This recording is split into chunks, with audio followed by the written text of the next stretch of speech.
The guard at the gate barely looked up at him. The old man stood there anyway, rain-darkened pavement beneath his worn shoes, his coat hanging heavy on narrow shoulders that once carried far more weight than years alone. Cars passed behind him, engines humming, a flag snapping sharply in the wind above the checkpoint. To everyone else, he looked like a mistake that wandered too close to a place it didn't belong. But to history, to duty, to sacrifice, he was something else entirely. And in just a few minutes, everyone standing there was going to learn that lesson the hard way. If you love your country and respect your soldiers, hit that subscribe button right now.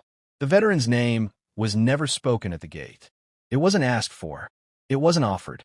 The young private on duty only saw an old man holding a faded cap against his chest, standing too straight for his age, eyes fixed forward like he was waiting for orders that would never come. The base entrance loomed behind the guard, clean and controlled, everything in its place. The old man did not fit the picture. "You can't be here," the guard said, not unkindly, but without patience either. His voice carried the tone of someone repeating a rule they didn't feel responsible for. "This is a restricted area. Visitors need clearance." The old man nodded once, slowly. "I know," he said. His voice was calm, steady, with no tremor. "I'm just early." The guard frowned. Early for what? There was no ceremony scheduled on his clipboard. No VIP arrival. No notice of importance. Just an elderly stranger who didn't seem to understand how things worked anymore. The guard gestured toward the road. "You'll need to leave the area, sir." The old man didn't move. He looked past the guard, through the gate, toward the long stretch of road inside the base. For a moment, his eyes reflected something distant. Sand, smoke, the echo of boots on steel. He tightened his grip on the cap in his hand. "I stood in worse lines than this," he said quietly. That should have been enough to spark curiosity. It wasn't. The guard shifted his weight, irritation creeping in. He was doing his job, after all. Protocol mattered. Appearances mattered. And this man looked like trouble waiting to happen. A supervisor was called over. Then another. Each one glanced at the old man, assessed him in seconds, and came to the same conclusion. No ID. No clearance. No reason to be there. A small crowd began to form. Personnel passing through, slowing their steps, watching the exchange with mild interest. Some looked sympathetic. Others looked amused. A few looked annoyed that the flow of traffic was being interrupted. The old man remained still through all of it. He didn't argue. He didn't plead. He didn't raise his voice. He stood like someone who had learned long ago that dignity didn't need witnesses to exist. "What's your business here?" a senior guard finally asked. The old man took a breath. "To stand where I was told to stand," he replied. The answer earned a short laugh from someone nearby. Another guard shook his head. "Sir, unless you've got paperwork, this conversation is over." That was when the sound began. At first, it was faint, a low rhythm, barely noticeable beneath the everyday noise of the bass. Then it grew clearer. Boots, many of them, perfectly timed, moving as one. The guards turned their heads, almost in unison. Down the road inside the gate, a formation was approaching. Dark blue uniforms, white gloves, polished shoes striking the pavement in flawless cadence. The honor guard. Conversation stopped. Movement froze. The atmosphere changed instantly, like the air itself had snapped to attention. This wasn't routine. This wasn't scheduled on any clipboard. Honor guards didn't just appear without reason. The formation advanced with absolute precision, eyes forward, posture immaculate. The officer at their front carried himself with unmistakable authority. As they drew closer, the senior guard at the gate straightened instinctively, preparing to render proper respect. But the honor guard did not stop at the gate. They passed through it.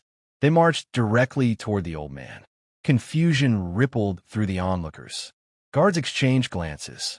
Someone muttered that there must be a mistake. The old man finally turned his head, watching the formation approach, his expression unchanged. There was no surprise in his eyes, only recognition. The boot stopped 3 paces in front of him. The officer raised his hand. Every member of the honor guard snapped into a salute. Sharp, perfect, unquestionable. The sound of gloves meeting brows echoed like a gunshot. Silence followed, thick, Heavy, absolute. The old man slowly shifted his cap, pressing it more firmly against his chest. His back straightened just a fraction more. And then, with the kind of precision muscle memory never forgets, he returned the salute. In that moment, the gate was no longer a checkpoint. It was a reckoning. No one spoke. No one breathed too loudly. The guards who had dismissed him stood frozen, their faces drained of certainty. They watched as the honor guard held their salute, unwavering, offering respect, not because it was demanded, but because it was owed. The officer stepped forward and lowered his hand. "Sir," he said, voice steady but reverent, "we're ready." The old man nodded once. "Thank you for being on time," he replied. Only then did the reality begin to settle in. This was not a confused, elderly visitor. This was not a mistake. This was someone the system itself had moved to honor, quietly, without announcement, without spectacle. The kind of man whose service didn't require explanation, because it was written into the very traditions now unfolding before them. The senior guard swallowed hard. His earlier confidence had vanished, replaced by something heavier. Regret, respect, shame. The old man turned slightly, preparing to walk forward. The honor guard pivoted in perfect synchronization, reforming around him. Not behind him, not ahead of him, but with him, as if he were the axis around which they moved. They began to march. Each step felt ceremonial now. Each footfall echoed with meaning.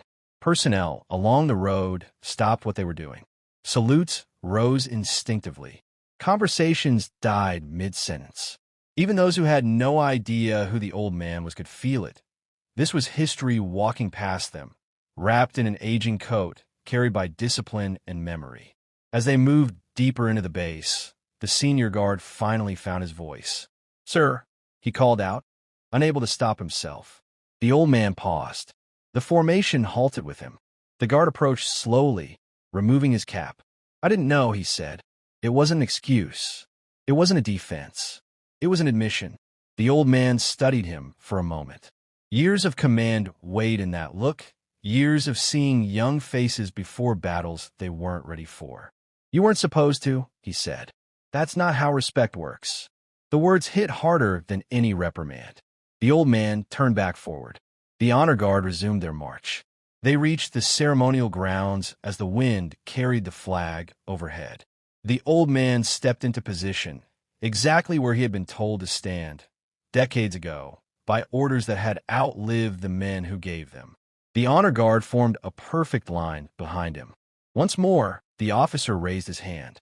Once more, they saluted first. The old man closed his eyes, just for a second, long enough for memory to flood in, long enough for fallen names to pass silently through his thoughts, long enough for the weight he'd carried alone to be shared, at last, by the institution he had served. When he opened his eyes, they were wet but unbroken. The salute dropped. The ceremony concluded, but the impact did not.